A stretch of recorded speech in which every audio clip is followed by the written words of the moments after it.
Hello guys, ఇప్పుడున్న జనరేషన్లో లవ్లో పడడం మామూలు మ్యాటర్.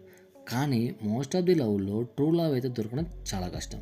కొంతమంది అమ్మాయిలు అబ్బాయిలకు బ్యాక్గ్రౌండ్ చూసి లవ్ చేస్తే, మరికొంతమంది అబ్బాయిలు అమ్మాయిల బాడీ చూసి లవ్ చేస్తున్నారు. మోస్ట్ ఆఫ్ దట్ 90% అయితే ఇప్పుడున్న ప్రెసిడెంట్ అయితే దాదాపు అయితే ఇదే భయ్య. ఎక్కడో 10% అక్కడక్కడ ఉన్నారని అనిపిస్తుంది.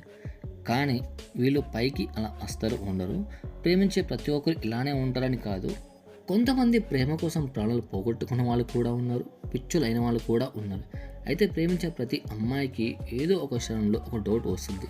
తను నన్ను నిజంగానే లవ్ చేస్తున్నాడా లేదా, కోరిక తీర్చుకోవడానికి రిలేషన్షిప్లో ఉంటున్నాడా అని. సో నోరు తెరిచి అడిగితే ఒకవేళ ట్రూ అబ్బాయి ట్రూ అనుకోండి, అక్కడ హట్ అవుతాడు. అప్పుడు అనిపిస్తుంది ఎందుకు బాబు లేని పని పంచాయతీని. సో మరి ఏం చేయాలో తెలీదు. మీరు ఇదే డైలమాలో ఉంటున్నారైతే ఈ వీడియో మొత్తం చూసాక మీకు పిచ్చ క్లారిటీ వస్తుంది.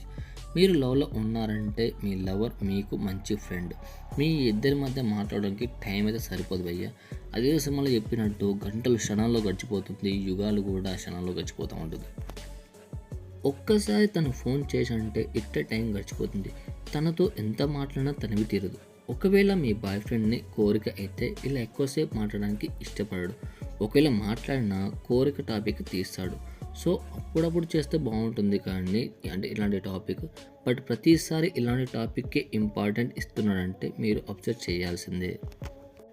బెడ్పై మీతో ఎక్కువ టైం గడపాలనుకున్న వారు, మీ లవర్ మీతో బెడ్ మీద ఎక్కువసేపు గడపాలని ట్రై చేస్తుంటున్నారు అయితే వారు ఎప్పుడు మీతో లైంగికపరమైన ప్రస్తావన తెస్తుంటే మిమ్మల్ని శారీరక కోణంలోనే చూస్తున్నారని అర్థం చేసుకోవచ్చు. అటువంటి వారు కేవలం లైంగికపరమైన సంబంధాన్ని కోరుకున్నట్లే అయితే అలా చేయడం తప్పేవి కానప్పటికీ మిమ్మల్ని కేవలం అదే కోణంలో చూడడం కరెక్ట్ కాదు కదా.